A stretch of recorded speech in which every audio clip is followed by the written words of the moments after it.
préparés, comme plusieurs pays d'ailleurs, à faire face à d'importants problèmes d'accès à l'eau liés aux usages croissants et concurrents de cette ressource et à la baisse continue de son offre.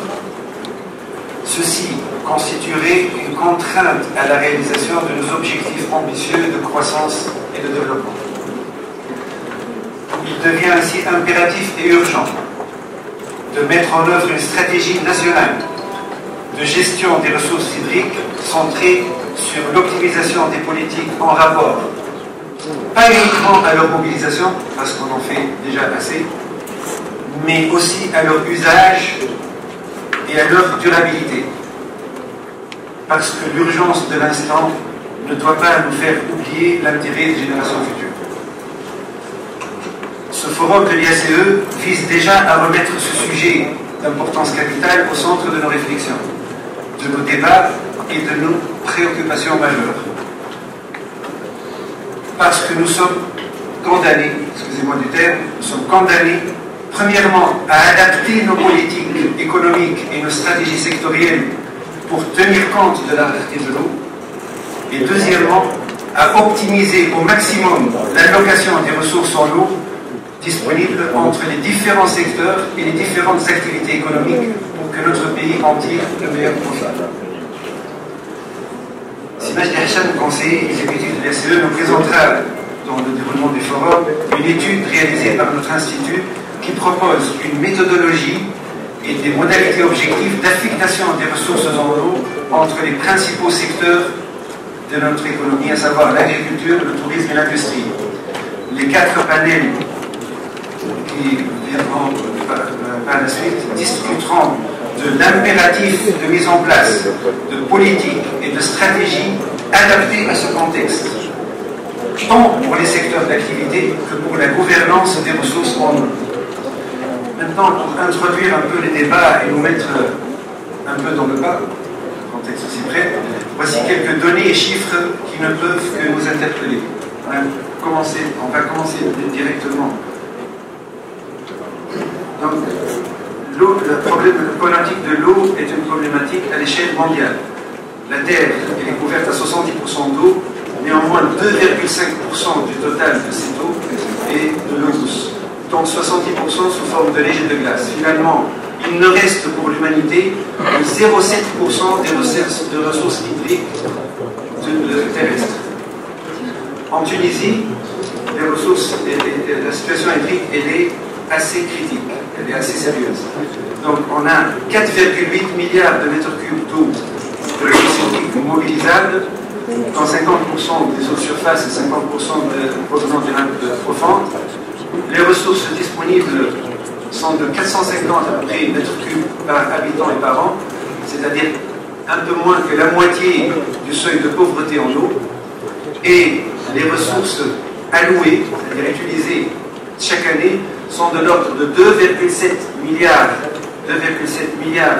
de mètres cubes, dont 77%, presque 80% dédiés à l'agriculture, un peu plus que 15% dédiés à l'eau potable, l'utilisation des foyers, 6% uniquement à l'industrie et 1,2, c'est-à-dire moins de 1,5% au tourisme. Si on parle de coût, globalement on a un coût de production de l'eau par la Solette qui tourne autour de 600 millim par mètre cube. On a un coût de dessalement des eaux saumâtres, c'est-à-dire moyennement salé, de 2 dinars par mètre cube, et un coût de dessalement de l'eau de mer de 3 dinars par mètre cube. Néanmoins, le mètre cube est facturé en moyenne à 360 millim, à 2,9 millions d'abonnés, dont les 2 millions reçoivent une facture trimestrielle de moins de 10 dinars.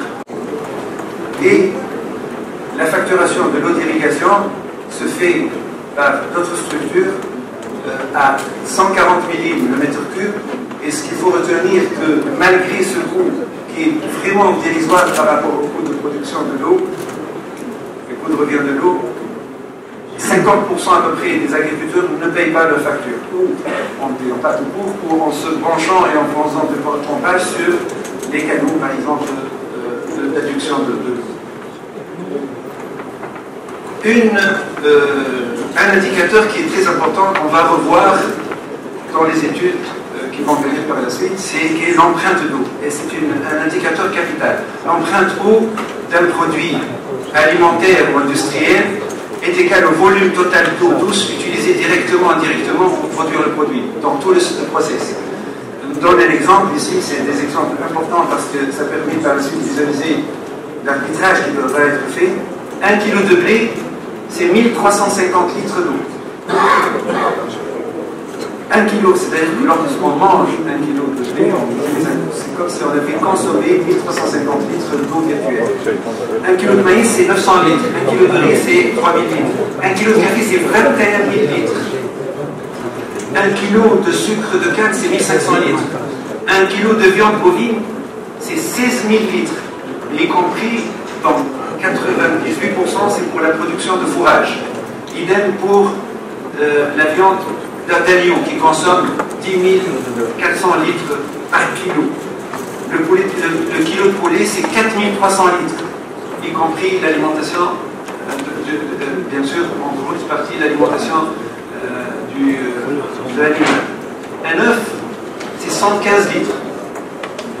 1 kilo de graines de coton, c'est 8500 litres. Maintenant, pour la composante industrielle, un t-shirt, c'est 2000 litres d'eau. Mais donc 85% pour la production des fibres de coton. C'est-à-dire que lorsqu'on fabrique des t-shirts en Tunisie à partir de fibres de coton importées d'Inde, ce qui est le cas de Pakistan, on a externalisé 85% de l'empreinte d'eau nécessaire à la production du produit. De même pour un jean, où il consomme 20 000 litres, donc aussi 85% provient de la production de coton. C'est des chiffres très importants qui vont servir un peu à la compréhension de la méthodologie qui sera adoptée ultérieurement. Par la suite, il y a le concept d'eau virtuelle. Quand on exporte 1 kg de tomates, c'est comme si on exportait 180 litres d'eau virtuelle, parce qu'il fallait 180 litres pour produire 1 kg de tomates. De même, lorsqu'on importe 1 kg de céréales, de blé, on importe, c'est comme si on avait importé 1350 litres. Ce qui veut dire qu'on peut même parler, et c'est ce qu'on fait d'ailleurs macroéconomiquement, on peut parler de balance commerciale en eau virtuelle. Et des pays adoptent justement des politiques volontaires et réfléchies d'importation des marchandises intensives en eau, ce qui leur permet d'optimiser l'utilisation de leurs propres ressources. D'ailleurs, l'exemple type, c'est on a entendu parler de la politique de la Chine et de la Turquie d'ailleurs, de pousser l'Éthiopie à s'intégrer dans le textile, à faire de la production textile intégrée à partir de la culture du coton. Parce que tout simplement, ils veulent externaliser la culture du coton, qui est extrêmement utilisatrice d'eau. Et on a vu plein d'autres exemples d'industriels ou de pays qui choisissent d'arrêter la production de blé en irrigué pour aller le fabriquer dans d'autres zones qui n'étaient pas dédiées un peu à cette culture pour la pluviométrie. Tous ces chiffres sont destinés un peu à nous interpeller et à ouvrir un peu dans le vin par rapport à ce qui va venir. Donc je cède la parole à Si Mehdi Hassan pour présenter l'étude qui a été faite par